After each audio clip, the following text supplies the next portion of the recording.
사실 많은 분들이 들어보셨을 텐데요. 링크 주소를 복사해서 붙여넣기를 하면 이 CR2 방식, 이게 외부 유입을 마치 쇼핑 검색처럼 전환시킨다고 많이들 알고 계신데, 이거는 이제 막힌 지가 오래됐습니다. 그래서 외부 유입을 이걸로 바꿔봐야 쇼핑 검색의 클릭 점수를 받을 수가 없어요. 만약에 내가 이걸 모르잖아요? 그러면 어떤 불상사가 일어나는지 한번 볼게요. 이 키워드를 다 잡기 위해 차량용, 핸드폰, 휴대폰, 스마트폰 거치대를 검색했다고 가정했을 때 우리는 무려 20개의 글자를 사용했습니다. 하지만 이걸 아는 사람은 차량용 핸드폰 거치대로만 표현한다면 11자로 줄어듭니다.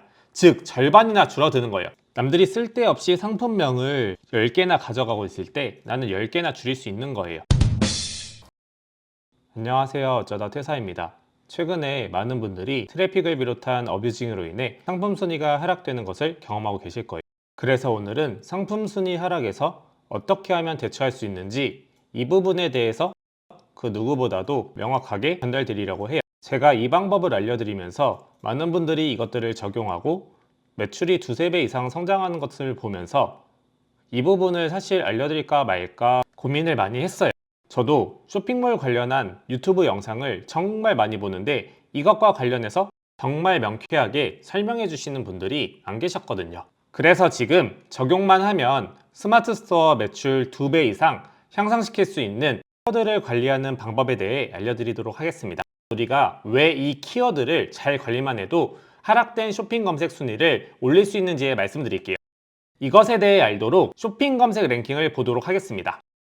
많은 분들이 아시는 것처럼 보통 트래픽이 유효했던 건 이 인기도의 클릭수, 찜수 점수를 향상시키면서 상대적으로 내 순위를 올릴 수가 있었어요.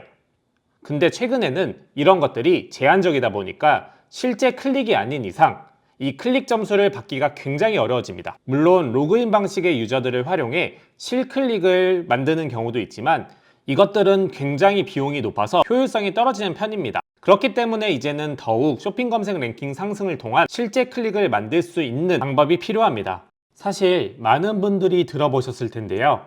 링크 주소를 복사해서 붙여넣기를 하면 이 CR2 방식, 이게 외부 유입을 마치 쇼핑 검색처럼 전환시킨다고 많이들 알고 계신데, 이거는 이제 막힌 지가 오래됐습니다. 그래서 외부 유입을 이걸로 바꿔봐야 쇼핑 검색의 클릭 점수를 받을 수가 없어요. 그리고 네이버 광고 역시 치트키를 쓰는 거예요.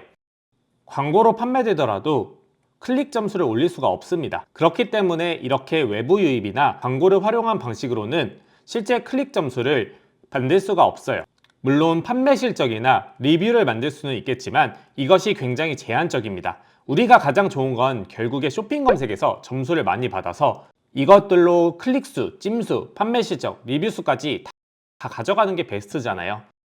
그러면 네이버는 왜 이렇게 쇼핑 검색으로 들어온 구매건에 대해서 더 많은 점수를 줄까? 이것에 대해 알아볼게요. 여기 보시면 네이버 페이 주문관리 수수료가 있어요. 이거는 카드 결제나 무통장 입금이나 다양한 방식에 따라 수수료가 차등 적용됩니다. 하지만 여기 네이버 쇼핑 매출 연동 수수료가 있죠. 이거는 우리가 네이버 쇼핑에 통합 검색이나 쇼핑 검색 등에서 클릭을 하고 들어온 경우에 청구되는 수수료예요. 이 얘기는 즉슨 우리가 광고나 외부 유입으로 판매를 할 경우 매출 연동 수수료가 적용되지 않는다는 겁니다. 우리가 네이버 입장에서 생각해 볼게요. 네이버는 철저한 기업입니다. 그러면 당연히 이렇게 외부 유입으로 판매되는 것보다 네이버 쇼핑 매출 연동 수수료를 통해 이렇게 수수료를 받을 수 있는 주문건이 더 좋겠죠? 그렇기 때문에 점수를 더 줄 수밖에 없는 겁니다. 우리가 왜 최대한 다양한 키워드를 활용해 상품 순위를 향상시켜서 노출을 극대화시켜야 되는지, 유입을 만들어야 하는지 이 이유에 대해서는 분명히 아셨을 거라고 생각합니다. 여기서 중요한 건 그럼 어떻게 상위 노출시킬 거냐, 어떻게 다양하게 노출시킬 거냐, 이것에 대해 알아보도록 할게요. 여기서부터 정말 집중해 주셔야 합니다. 이것에 대한 예시로 차량용 핸드폰 거치대로 설명을 드릴게요. 저는 판다랭크에서 해당 키워드를 카테고리까지 맞춰서 추출합니다. 보시면 차량용 핸드폰 거치대는 생활건강, 자동차용품, 휴대폰용품, 차량용 휴대폰 거치대이기 때문에 이 끝까지 카테고리를 맞춰서 다운로드를 받아주세요. 그러면 저는 다운로드를 받은 것 중에 살짝 가공을 해놓은 상태에서 설명을 드릴게요. 제가 가장 중요시하는 건 검색수예요. 즉 이런 검색이 많은 키워드에서 최대한 내 제품을 노출하는 것이 목표입니다. 그래서 이렇게 필터를 걸고 검색수 순으로 나열합니다. 실제로 네이버 쇼핑 통합 검색에서 어떻게 노출을 만드는 요인들이 있는지 이 부분에 대해 알고 갈게요. 총 4가지가 있어요. 상품명, 스토어명, 속성, 태그. 4가지가 있습니다. 이 4가지에 결국에 우리가 키워드를 활용해서 최대한 노출을 만드는 거예요. 그러면 우리가 이 4가지를 어떻게 잘 활용할 수 있는지에 대해 알아보도록 하겠습니다. 키워드 활용해서 정말 중요한 것 중에 하나는 중복된 키워드를 굳이 쓸 필요가 없다는 거예요. 근데 많은 분들이 이 중복된 키워드를 모르세요. 이걸 보면 정말 놀라실 거예요. 우리가 상품수 순으로 나열을 한번 해볼게요. 그러면 차량용 핸드폰 거치대, 휴대폰 거치대, 차량용 스마트폰 거치대가 모두 상품수가 동일합니다. 이 얘기는 어떤 걸 의미할까요? 이거는 바로 핸드폰, 휴대폰, 스마트폰이 똑같은 키워드라는 거예요. 이걸 네이버에 검색해 보겠습니다. 차량용 핸드폰 거치대 검색을 하면 이런 식으로 상위 스토어가 나옵니다. 차량용 휴대폰 거치대를 검색해 볼게요. 그러면 똑같죠, 아까랑. 차량용 스마트폰 거치대를 활용해 보겠습니다. 어떤가요?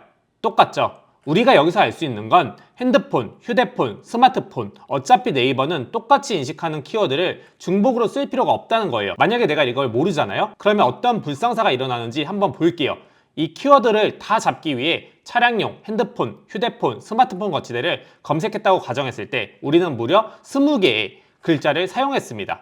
하지만 이걸 아는 사람은 차량용 핸드폰 거치대로만 표현한다면 11자로 줄어듭니다. 즉 절반이나 줄어드는 거예요. 남들이 쓸데없이 상품명을 10개나 가져가고 있을 때 나는 10개나 줄일 수 있는 거예요. 그러면 여기서 다양한 키워드들을 더 활용할 수 있겠죠. 이게 바로 첫 번째로 쓸데없는 키워드를 중복하지 말자입니다. 그럼 두 번째입니다. 제가 네이버에 5680개의 검색수를 가진 송풍구 거치대를 한번 검색해 보겠습니다. 송풍구 거치대, 송풍구라는 키워드겠죠? 이런 식으로 위에부터 내려갑니다. 좀 내려가 보니까 상품명에 송풍구가 없어요. 근데 이렇게 송풍구가 속성에서 활용이 가능하다는 겁니다. 그러면 우리는 굳이 이 송풍구를 상품명에 적을 필요가 없겠죠? 오히려 속성에 활용을 하는 겁니다. 이게 두 번째인 상품 속성을 최대한 활용하자입니다. 세 번째는 태그를 최대한 활용하는 것입니다. 이 예시로는 제가 아이폰 케이스로 말씀드려 볼게요. 우리가 알다시피 최근에 네이버에서는 모음전을 활용할 때 대표 상품이 아닌 것들을 상품명에 활용할 수가 없어요. 즉 내 대표 상품이 아이폰 실리콘 케이스다 라고 한다면 실제로 상품명에 메탈 관련된 요소를 넣을 수가 없어요. 그리고 추가적으로 속성에도 넣을 수가 없습니다. 왜냐하면 속성은 대표 상품과 일치해야 되기 때문이죠. 그러면 이거를 어떻게 조금 더 활용할 수 있을까? 바로 이 빈틈이 태그입니다. 판다랭크에서 봤을 때도 월 검색량이 약 1790인데 조금 아쉽잖아요. 이 키워드를 활용하지 못한다면 그러면 어떻게 활용할 수 있을지 네이버에 한번 검색을 해볼게요. 아이폰 메탈 케이스라고 검색을 하고 똑같이 메탈을 찾아봅니다. 이렇게 찾았을 때 여기에 메탈이 없는데 이 제품이 상위에 노출돼요. 어딘가에 메탈이라는 요소가 분명히 있을 거예요. 그러면 이 안으로 들어와서 메탈을 찾아봅니다. 바로 여기 이 태그에 이걸 넣었어요. 즉 우리가 태그에 인식되는 키워드를 뒤에 숫자 번호가 들어가는 이 키워드들을 넣어주면 상품명이나 속성에 특정 키워드를 넣지 않더라도 이렇게 검색이 가능하다는 거예요. 그러면 바로 태그까지 활용이 가능해진 겁니다. 여기 있는 총 4개 중에 상품명, 속성, 태그 등을 어떻게 활용하는지에 대해 말씀을 드렸는데 마지막으로 스토어명에 대해서 한번 봐볼게요. 이번에는 강원도 김치라고 한번 검색을 해볼게요. 월 검색량이 약 500으로 크진 않지만 좀 버리기도 아까운 키워드예요. 그러면 이것들이 어떻게 활용되는지 한번 보겠습니다. 강원도 김치를 똑같이 네이버에 검색을 해요. 그러면 강원도 여기에는 상품명에도 없고 속성에도 없는데 그리고 태그에도 없어요. 바로 스토어명 때문에 노출이 됩니다. 여기 보면 스토어명 때문에 노출이 되는 거예요. 이렇게 보면 우리가 총 활용 가능한 게 상품명, 스토어명, 속성, 태그 이 4가지에 대해 전부 알았어요. 여기서 물론 가중치에 대한 기준은 다릅니다. 즉 당연히 속성에 활용하는 것보다 상품명에 내가 원하는 키워드를 활용했을 때 더 순위가 위에 올라가겠죠. 간혹 가다가 온라인 쇼핑몰 강사분들 중에 이렇게 설명해 주시는 분 계세요. 내가 원하는 공략 키워드를 상품명에도 넣어주고 속성에도 넣어주고 태그에도 넣어주면 여러 가지 키워드들을 다 활용하니까 내 순위가 더 올라갈 것이다 라고 설명을 하시는데 실제로는 중복시킬 필요가 없습니다. 다만 여기서 가중치 점수가 다르기 때문에 맨 처음에 설명드렸던 송풍구 거치대를 만약에 내가 더 상위 노출시키고 싶다면 속성을 활용하는 것보다 상품명을 활용하는 것이 더 좋겠죠. 즉 가중치에 대한 점수는 다르지만 우리가 여기서 중복되는 키워드들을 빼고 노출되는 키워드들을 상품명, 스토어명, 속성, 태그 등을 활용해서 넓힐 수가 있다면 이렇게 다양한 곳에 내 상품을 노출시킬 수 있는 효과를 만들 수 있고, 이렇게 하나하나 쇼핑 검색을 통한 매출이 결국에는 내 순위 상승을 만드는 스노우볼 효과를 가져올 수 있다는 겁니다. 오늘은 스마트 스토어에서 어뷰징들을 활용하여서 상품 순위가 많이 하락했던 분들을 위해서 어떻게 하면 다시 내 상품의 순위를 올릴 수 있을까라는 기본 정석적인 방법입니다. 온라인에서 사실 키워드는 그 무엇보다도 정말 중요합니다. 하지만 많은 분들이 얘기하는 경쟁 강도가 적은 키워드, 이런 것들은 이제 뽑기가 어려워요. 그러면 어떻게 우리가 키워드를 잘 활용하는지에 따라서 이렇게 상품 순위의 향상을 만들고 지금의 기존 매출보다 2배, 3배, 4배 이상 확대시킬 수가 있는 겁니다.